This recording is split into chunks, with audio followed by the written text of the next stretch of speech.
waxaan rabaa inaan horta reer banaadir ugu hambalyeeyo inay soo noolaatay waxbarashadoodii in muddo ah dansanayd isla markaas soo noolaansho kadib la tayeeyey ay taabo qaaday. waxbarashada waa furaha horumarka, waa wax la hubo inaan la-aanteed horumar la xaqiijin karin. mudanayaal iyo marwooyin, maantay waxaan doonayaa halkan inaan uga dhawaaqo guddoonnada waxbarashada ee gobolka banaadir ee 4 qaybood ah inay si rasmi ah u furan yihiin. guddoonnadaas ma aha wax cusub, way jiri jireen berigii dowladda dhexe ayay jiri jireen, waana xilligii waxbarashada tayada leh ee maantay inta ka nool bahdii waxbaratay ee dowladdii xilligaas jirta ay bilaash wax ku bartay ay soo gaarsiiyeen inta kale ee maanta wax taqaan. guddoonnadaas 4 ah waxay kala yihiin guddoonka waxbarashada galbeed, macnaheedu waxa waaye degmooyinka galbeedka xiga ee gobolka banaadir iskuullada ku yaalla ayaa maamul ahaan hoos imaan doona. guddoonka waxbarashada waqooyi ayagana degmooyinka waqooyi ku yaalla waqooyiga muqdisho iskuullada ku yaalla ayaa hoos tegi doona, waa meel kale iyaduna, halkan maaha. guddoonka waxbarashada bari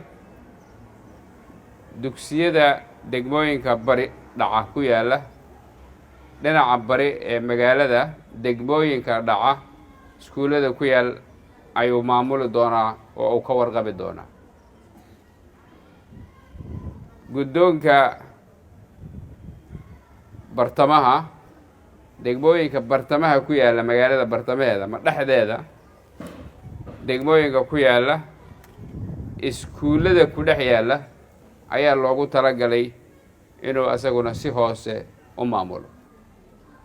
hadafkeennu ma aha intaas oo keliya, waxaan doonaynaa in lasii daadejiyo oo ilaa heer degmo lasii gaarsiiyo. taasi waxay sahlaysaa isku xirnaanta iyo ka warqabka ardayda iyo macallimiinta tayada waxa ay ardadu ay baranayaan iyo sida habkooda waxbarashada uu yahay. mudanayaal iyo marwooyin, suuragelinta howlahaani ma ahan howl fudud ma aha, dadaal badan baa loo soo galay, mid ka sii badanna waa naloo kaga fadhiyaa haddii alle. waxaad og tihiin muddo hadda sanad ka hor ah inaan la soo wareegnay oo maamulka gobolka banaadir oo dowladda wasaaradda federaalka uu kala soo wareegay waxbarashadii ee dugsiyada gobolka banaadir uuna gacanta ku hayo oo uu maamulayo. isla markii waxaa muuqata oo markhaatiba doonto ah inay isbeddeshay tayadii waxbarashada, taasoo imtixaanka dowladda federaalka ah ay qaado nambarkii dhacay sanadkii hore nambar haaf ama nus ka yar ou dhacay sanadkan hadda. ma ahan iyaduna wax iska yimid, waa wax nafur iyo dadaal iyo dhafar badan lagu sameeyey. waxaan rabaa inaan hoosta ka xariiqo, halkan waxaa jooga brofesoro PhD holder ah, darajada ugu sarreysa waxbarashada haysta, ee aan hal shilin qaadan, keliya u taagan inay horumariyaan ubadkeenna xagga waxbarashada iyagoo fahmi kara muhiimadda ay mujtamaca u leedahay bulsho waxbarati. waan uga mahad celinayaa, waxaana u sheegayaa haddaynaan wax u helin inaanaan ilowsanayn oo aan goobo badan ka sheegi doono, balse aanba jecelnahay inaan xuquuq u helno. walaalayaal, xarunta dhexe ee waxbarashada gobolka banaadir waxay ku taallaa xamarweyne. halkaas ayaa ahayd meesha degmo walba ay uga timaado oo adeegyada loogu fuliyo, balse si loo soo dhoweeyo adeegga waxbarasho ayaa 4 qaybood oo gobolka banaadir ayaa la keenay adeeggii. dadkii ka shaqaynayay professionalka ahaa u tababarnaa aqoonta u lahaa ayaa xaadir ku ah. uma baahnid marka haddii aad tahay guddoonka galbeed inaad usii gudubto xamarweyne, halkaana lagaga fulinayaa adeegyadaada. sidoo kale adeegyada kalena waa la mid. waxaan gaaraynaa marka haddii alla idmo in xarunta dhexe ee xamarweyne ku taalla arday kasta ay tiknolojiyada iyadoo la adeegsanayo ay ka ogaato halkaas, yacni inta uu soo xaadiray, inta uu maqnaa, iyo qiimayntiisa waxbarashada intaba. taa waxaa noo dheer inaan u soconno waxbarashada inaan gaarsiino yacni ilaa dugsiga hoose dhexe marka hore, kadibna dugsiga sare inuu noqdo lacag la-aan. meesha aan u soconno waa halkaas. arrintaas arrin fudud ma aha, maxaa yeelay 10,000 oo macallin oo mushaarkaaga baahan, qarashkii iskuulka, qalabkii iskuulka u baahnaa hadday tahay kombyuutarada, sabuuradihii, miisaskii, kuraastii lagu fadhiisanayay, maintenancekii ama dayactirkii gacan ku-hayntii, waxaasoo dhan wax fudud ma ah, laakiin waan ku dhiiranaynaa, waana gaaraynaa haddii alleed. waxaa jira sida aada og tihiin carruur Soomaaliyeed oo nolosha ka dhacday, oo gidaarada jiifa, oo eeyaha la hurda, oo aan cid daryeeshaahi jirin, oo ay waalidkood si uun isu waayeen, ama waa dhinteen, ama waa caasiyoobeen, ama waa waxba uguma yaalaan ama quudin karaan. kuwaas ayagana waan ka ururinay magaalada, waxaan ku xaraynay meel gaar ah. inta noo hartayna waa sii dhammaystiri doonaa. waxay ku soo biiri doonaan haddii alla idmo kuwa hadda isduraya, daroogada kala duwan isticmaalaya, bahda waxbarata ee xaragoonaysa, ee iyaguna ubadka dambe wax sii bari doona ayay gaari doonaan insha allah. waxaa noo furmay sanad dugsiyeedkii 2021 2022 ayaa noo furmay. iskoolada hadda si caadiya ayay u furan yihiin. waxaan rajaynayaa marka sanadba sanadka ka dambeeya inay muuqato isbeddelka waxbarasho taya ahaan iyo tiro ahaan.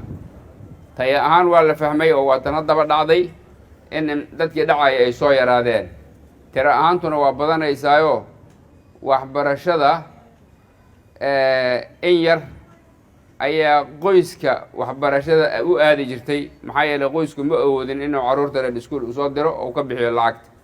haddiise la yidhaahdo waa lacag la-aan ama lacagta yacni wax aada u yar waaye haddii la yidhaahdo, oo aan jecelna inay lacag la-aanba noqoto, qoys walba wuxuu awoodi karayaa inuu cunugiisa usoo diro waxbarashada. taas ayaa badinaysa tirada ardayda insha allah. waxaan rabnaa marka tallaabtaan hadda aan qaadnay inay noogu xigto diiwaangelintii macallimiinta.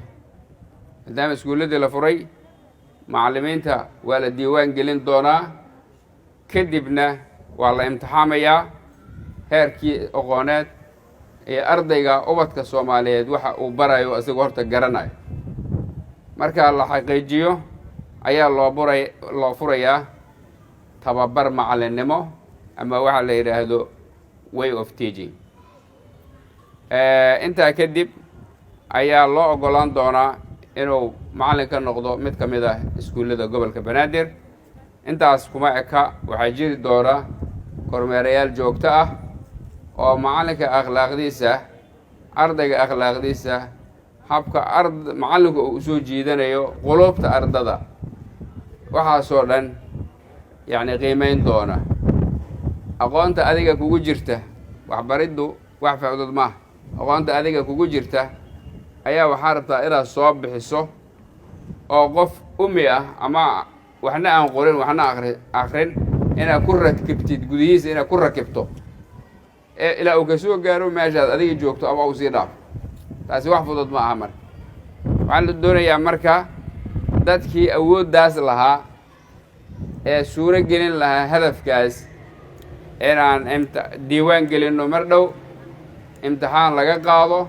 tababar loo sameeyo kadibna ay shaqadoodii ay bilowdaan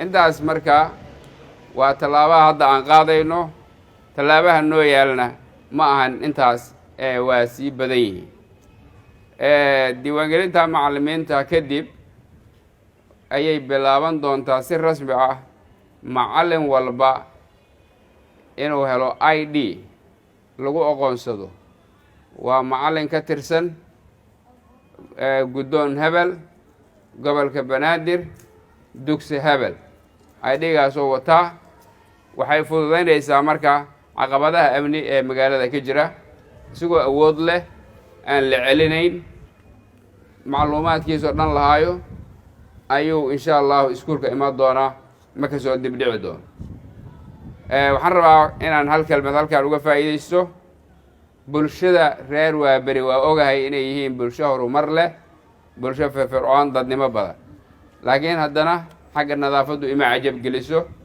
maamulka ayaan mas-uuliyaddaas u saarinaynaa maxaa yeelay annagaa og inay dadku firfircoon yihiin haddaan se la adeejin dadka oo aan hawsha loo dirin waa garanaynaa inaysan ayagu aadi karin ilaa loomaba dirin taas waa in tallaab laga qaado haddii aan leedbo wax badan laga bedelo reer Waaberi haddii aad tihiin waxaan doonayaa